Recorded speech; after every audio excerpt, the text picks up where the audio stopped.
वाला आहे आपल्यासोबत आहे सुशील रघुवंशी. तर त्यांचं काय नेमकं मॅटर आहे ते बुंदेलपुराचं तुम्ही नेमकं ऐकलंच असेल. ऐकून घेऊ त्याच्याजवळून आपण. कसं आहे, आपण याच्या अगोदर एक विविध राजकीय वरिष्ठ न्यूजपेपर किंवा मीडिया मार्फत मी सांगतो किंवा मी नाव नाही घेत चॅनलचे, त्या चॅनलमध्ये आपण बातमी प्रकाशित केली होती. पण अद्यापही त्या किंवा आपण वरिष्ठवर भेटून सर्व अधिकाऱ्यांना भेटून पत्र देऊन लेखी 1995 पासून 1985 पासून हा वाद आहे.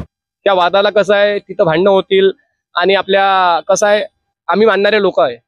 मी डॉक्टर बाबासाहेब आंबेडकरांना मानणारा पोरगा आहे, छत्रपती शिवाजी महाराजांचा विचार नेणारा पोरगा आहे. काही आपण तर मग काहीतरी हाऊस. मग आज आपण कलेक्टर साहेबांना ते 4 फुटाची गल्ली आहे त्या संदर्भाचे आपण निवेदन दिलेले आहेत. तशी कायद्यातून कायद्यासहित आपण सर्वोच्च न्यायालयाच्या देखील आपण त्यांना नोटिसा पाठवलेल्या आहेत. पोलीस स्टेशनचे ठाणेदार जे आहेत गजानन मेहत्र, त्यांच्या विरुद्ध देखील आपण जे त्यांनी कृत्य केलेलं आहे महिलांसोबत, त्याचे बदसुरी तो ठाणेदार बोललेला आहे, त्या विषयात आपण त्याची भूमिका ठाम ठेवलेली आहे. बस एवढंच मी सांगू शकतो तुम्हाला, बाकी तर काही विषय नाही आहे. आता पण सुशील बोलून आपल्याला सांगा, आपल्यासोबत महिलाही आहेत, त्यांच्याशी ऐकून घेऊ काय नेमकं. हम आए हैं यहाँ पे कलेक्टर ऑफिस में निवेदन देने के लिए, ताकि वो जो 4 फुट की गली है वो हमको चाहिए, उसका निष्कर्ष हमको चाहिए, क्योंकि उसके वजह से जो पिछले कुछ दिनों से विवाद चालू है, विवाद रुकने का नाम नहीं लेते. मागं गुन्हेही दाखल झाले होते अटेंड तुमच्यावर त्या मॅटर मध्ये काहीतरी. तर नेमकं तो कोणते गुन्हे दाखल झाले होते? अॅट्रॉसिटी ऍक्ट 10 लोकांवर झाली होती. हे गुन्हे दाखल झाले होते आणि त्याच्या कारण उसकी वजह से बहुत सी विवाद हुए. और बाद में अगर हम छोटे मोटे कार्यक्रम भी करते तो हमको वहाँ धार्मिक आजादी नहीं है. छोटी छोटी चीजों पे कंप्लेन हो जाती, छोटी छोटी चीजों पे हमारे को मतलब आके वहाँ रोका जाता है. अगर वो जगह सार्वजनिक है तो उसको सार्वजनिक पद्धति से दोनों पार्टी यूज कर सकती ना. लेकिन उसके लिए हम बैठे भी हैं आपस में, लेकिन उस पर निष्कर्ष कुछ निकला नहीं. आगे वाली पार्टी निष्कर्ष कुछ निकालती नहीं. उनका जैसा है कि हमारे को जितना चाहिए उतना हमको चाहिए, लेकिन वो 4 फुट की गली क्लियर होनी चाहिए. उसके लिए आज हम यहाँ निवेदन देने आए हैं. जी बिल्कुल, कलेक्टर को निवेदन देने के लिए आए हैं. जी जी. कितने महिला है? तो हम कम से कम होंगी 30-40 महिलाएं, हम लोग 40 के सोबत अधिक एक महिला है. मैं बुंदेलपुर से.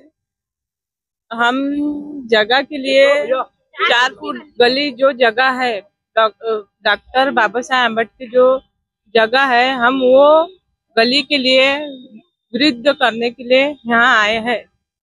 और उसके बाद में हमारे जो भोलेनाथ जो शंकर जी की मूर्ति है वो हम स्थापना नहीं कर. निवेदन दिलं, नेमकं काय झालं निवेदन देऊन?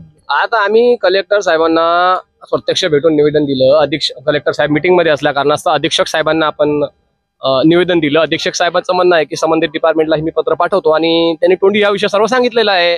आणि आता जे आहे आयुक्त नगर विकास शाखा म्हणजे नगरपालिकेचा मुख्य अधिकारी समजलो असं मला म्हणता येईल, त्यांनी आम्हाला आश्वासन दिलं की संबंधित आपण काम करू. पण कसं आहे, छोटासा विषय आहे. मी आधीपासून हर वृत्तपत्रात सांगतो, हा छोटासा विषय आहे, याला धार द्यायचं काम तुम्ही करू नका, मी तरी असं म्हणतो. पण मग नाहीच होऊन राहिलं तर मग आता काय करतं, धर्म तर सर्वायलाच लागला. आता आमचं मला तरी असं वाटते बा, तुम्ही समजून जा. मग आता आम्ही न्यायालयीन पद्धतीनं आम्ही त्या ठाण्याला तर नोटीस पाठवलीच आहे. मी जे सांगतो, आम्ही ठाणेदार साहेबांना जो त्या दिवशी 22 तारखेला कृत्य झालाय, या 22 ऑगस्ट 2025 ला जो कृत्य झाला, त्या विषयावर मी ठाणेदार साहेबांना वरिष्ठ न्यायालयाची आपण नोटीस टाकलेली आहे. ते संबंधित तो विषय न्यायालयाचा आहे आणि जे आमचे त्रिशूल आहे तो विषय आम्ही न्यायालयाचा. पण हा विषय आहे सदरचा जो आहे अतिक्रमण 4 फुटाची गल्ली केली, त्याला करून द्या ना, मोकळं करून टाका, विषय खतम करून टाका.